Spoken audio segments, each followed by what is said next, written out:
Jarraa tokkoof walakkaa garbummaa jaala turree dannaa bilisomnu Oromoo waboo jalatti hiriirree yallan koo ambaara saasaa gantuun garaaf si basaasaa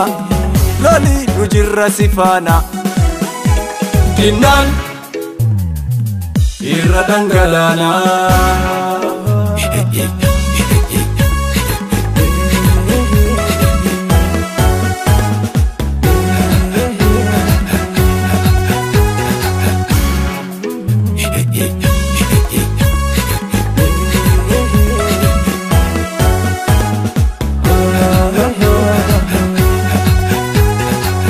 Lafeef dhiigaan ijaaramtus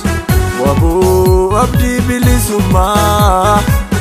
ololli sobaa sirraasoo loltuu nagaa mariisumaa beelaaf dheebuun yoo ammaatu sati yoom garaa kee hirtee ongeef qorraan waxalamtus maanaa sabaa yoom nyaattee rakkoof gidiraan baay'atus koyyoo kee atiin dagannee hirbuu saba keetiif galtees toonaallee hin sharafnee ilaaf gamoonutu jiru dhugaadhaaf seente daggalaa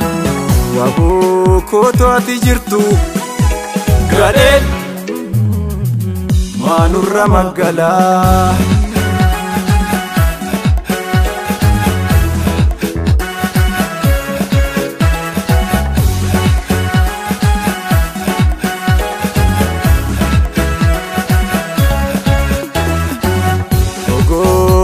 Kaadina kee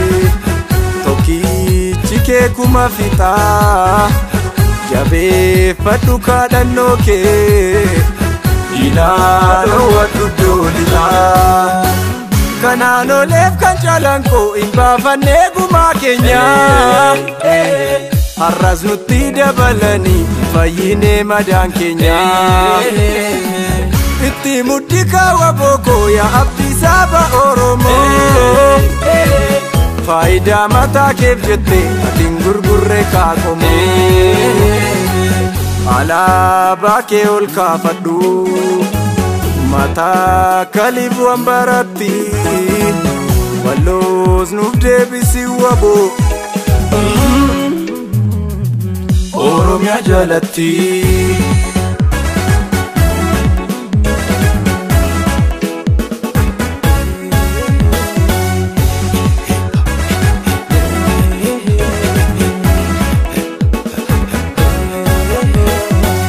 Jarraa tokkoof walakkaa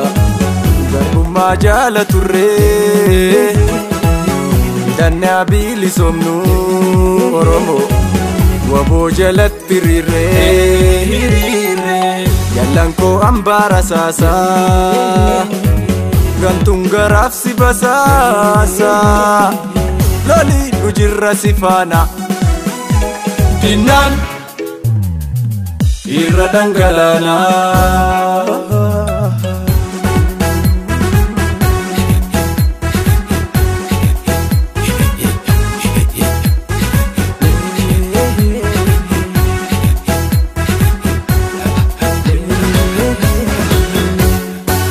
Hattuuf shoror keessaa jedhanii yoosii balleessanis maqaa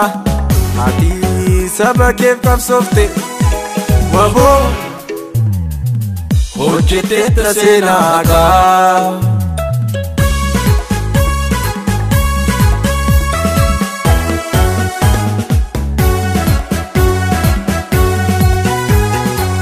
waboo ati jirta yoomuu